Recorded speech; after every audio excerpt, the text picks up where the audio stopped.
ننګرهار کې د پاکستاني الوتکو ګزمې او د ایران لخوا سرحدي سیمو ته د ټانګونو راوړل کېدل. جزئیات هم دغه ویډیو کې راسره وګورئ او چینل هم سبسکرایب کړئ.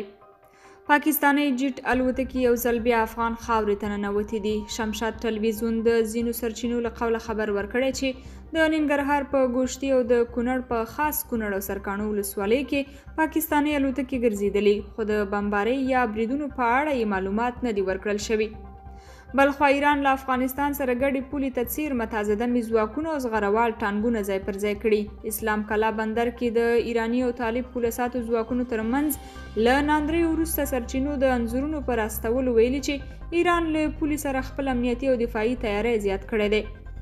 سرچینو دوشنبه د غوایي پر 5مه له 800 ورځپاڼې سره په خبرو کې ویلي چې ایراني تازه دمې ځواکونه له زغروالو ټانګونو سره د افغانستان او ایران ګډې پولې دوغارون کې ځای پر ځای شوي دي.